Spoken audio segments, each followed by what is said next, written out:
The film opens up with a cheerfully hitched couple, James and Cynthia Green, who have been attempting to have a child for some time now, yet they haven't been effective. Cynthia, otherwise known as Cindy, works at a neighborhood historical center, and James works at a pencil processing plant. Subsequent to talking with their specialist and attempting all conceivable clinical arrangements, they are feeling crushed and are thinking about abandoning their fantasy of having their very own offspring. Following this, Cindy becomes truly profound about this present circumstance and starts crying. She lets James know that perhaps it's the ideal opportunity for them to continue on, yet the last option can't let go of having a youngster later.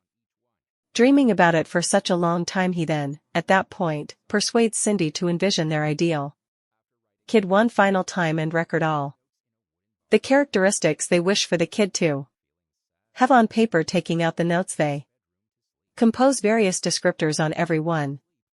They maintain that their youngster should be straightforward, kind, great at soccer, and gifted. Subsequent to composing every one of the focuses, the couple places these notes in a wooden box and, covered in their nursery, feeling miserable and disappointed, they return to their room to rest. Anyway, as they attempt to rest, they are out of nowhere stirred by a rainstorm and weighty downpour while Cindy stays in bed.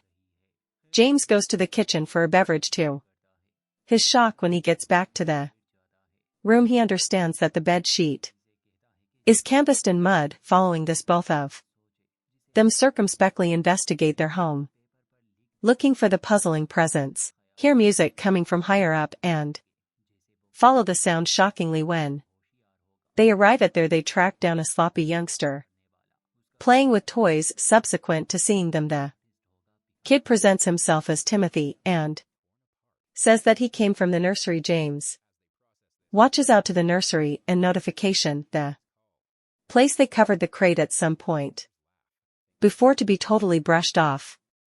Next, Cindy attempts to tidy Timothy up, and during the interaction she sees leaves developing on his legs. Cindy attempts to cull a leaf, however Timothy flinches in torment. James sees something peculiar occurring in the nursery and calls the police. However, he hangs up when he sees Cindy needs to show him something in the nursery. They find the wooden box they covered torn, separated in the opening, uncovered. As they process this, cops show up, getting some information about James' call. James makes sense of, yet the officials chuckle, thinking it just came down at their home. Confounded, James covers the opening with mud. Once more at a later time in the kitchen, the couple have a discussion with Timothy. They propose he can call them Mr. and Mrs. Green. However, he astonishes them by calling them mother and father. Cindy and James talk secretly and are extremely glad to have a youngster. Getting back to the kitchen, they find Timothy snoozing on the counter. Seeing this, they delicately move him to the bed, feeling a combination of shock, awe, and a feeling of new liabilities. The following morning, everybody is still sleeping when the doorbell rings. Shockingly, Timothy awakens and rushes to answer the entryway. He presents himself to a lady, making sense of that he came from the nursery the earlier evening. Understanding that Timothy is conversing with somebody, Cindy and James rapidly awaken. Also, bring him back inside. The lady at the entryway ends up being Cindy's sister, Brenda, who has come for their week after week family gathering. Inside, James takes off his socks and Cindy puts them on Timothy, reminding him to keep the insights regarding the nursery and his leaves a mysterious. They make sense of that most children come from their mother's midsections, so he ought to keep the reality that he came from the nursery a secret, as different youngsters would not comprehend. They likewise let Timothy know that he will meet a few new individuals, so he ought to be arranged later. They assemble with their family for the get-together. James reports to their family that they have taken on Timothy. He makes sense of that. Well, everybody knew they were attempting to have a youngster. Timothy's appearance was unexpected and they hadn't had a opportunity to data structure anybody. Brenda questioned Cindy about why she didn't share anything prior, and Cindy just says it was abrupt after some inconsiderate comments from Brenda. Cindy joins James. What's more, Timothy at the barbecue, they all appreciate an outing and even play dodgeball. Cindy. Furthermore, James are stressed over Timothy getting hit. However, he doesn't appear to be annoyed by it. At one point, a young lady on a bike Joni grabs Timothy's eye while he's occupied. James' dad inadvertently hits him on the head with a dodgeball. In the following scene, Cindy and James take Timothy to a landscaper named Reggie to attempt to manage his leaves. Tragically, the scissors break and the leaves can't be taken out. Following this, Cindy and James selected Timothy in the nearby school and drive him to his first day. They dress him in high-knee socks to conceal his leaves and gather his sack with all that he could require. In the wake of dropping him off, they head to Sadly work. Timothy gets tormented by a gathering of young men at school, yet he doesn't respond. Act 2. His unexpected Joni acts the hero. Furthermore, sends the young men away. In the interim, James. Furthermore, Cindy get a call from the school. Also, they rush back to track down Timothy. Shrouded in various substances, the chief illuminates them that Timothy won't share any names of the harassers, so they are shouted towards some cajoling. Timothy at long last murmurs something to James. Soon thereafter, every one of them three visit James' manager's home, as his youngsters were the ones who harassed Timothy. The children confess to their way of behaving, saying it wasn't fun since Timothy didn't respond. As a statement of regret, their mom rapidly welcomes Timothy to a pool party they're having 1 week from now. Timothy concurs, eager to see the young lady on the bike again whom he had seen at the school.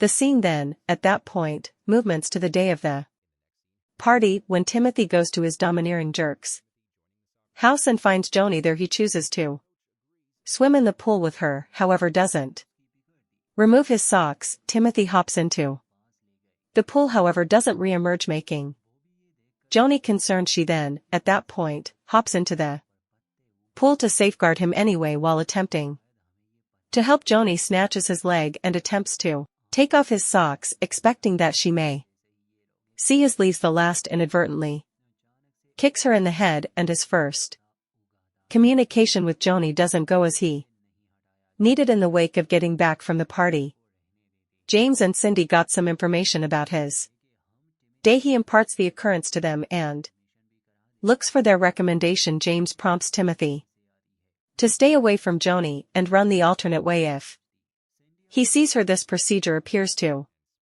work, yet with a curve. Now Joni is pursuing Timothy. She follows him into the forest and stops him, showing him a red blemish on her shoulder, proposing that she likewise has confidential. After this, they settle on something worth agreeing on and appear to get along well. Cindy and James notice them hanging out and turn into stressed, figuring it very well may be too early for them to get so well disposed on.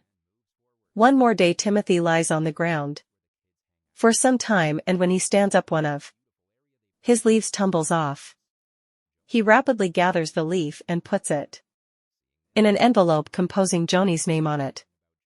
Some other time when they get back, Cindy and James inform Timothy that they need to go to the emergency clinic since Uncle Bounce, Cindy's uncle, is wiped out and conceded at the clinic. Subsequent to conversing with the family, Uncle Weave inquires as to whether Timothy can remain with him for some time. James and Cindy hesitantly concur just to see Uncle talking and offering jokes to Timothy. Anyway, his condition abruptly deteriorates. What's more, he kicks the bucket right then. A leaf from Timothy's leg falls, and he stows away it from everybody. In the following scene, Cindy and James approach a football trainer to examine Timothy joining the soccer group. At first reluctant, the mentor concurs, After Cindy converses with him again, Timothy joins the group, however neglects to try and kick the ball back at home. James makes a difference. Timothy practice soccer and they talk about young ladies. The couple is attempting to keep their kid away from Joni in the following scene. James has work issues at the pencil manufacturing plant and gets back with a miserable face at supper. When Timothy attempts to make a joke, James requests that he stop making sense of he's not in the temperament. Later, Cindy and Timothy shocked James with a candlelight supper and a crate of organic product. Their motion gives him a much-needed boost and they examine their thoughts for assembling a new pencil, which turns into a holding project for them. The next day, Cindy takes Timothy to her working environment to keep an eye on him. However, when he makes a sketch of her manager, his trustworthiness costs her the work. Cindy safeguards Timothy's activities and talks authentically to her manager, prompting her excusal. Then again, James sees his manager upset and presents the new pencil. Thought he puts the pencil on his manager's work area and leaves unobtrusively as his manager is on a call. In the midst of everything, Cindy turns out to be progressively concerned about Timothy investing energy with Joni. She chooses to follow Joni one day and enters the forest to converse with her. She makes sense of that Timothy is unique and she will not permit anybody to hurt him. Anyway, Joni disregards her words and moves forward. Soon they show up at the spot where the children hang out and Cindy is amazed to see the delightful region they've made with fallen leaves. Joni uncovers that Timothy helped her to make it. Seeing this, Cindy understands her misanter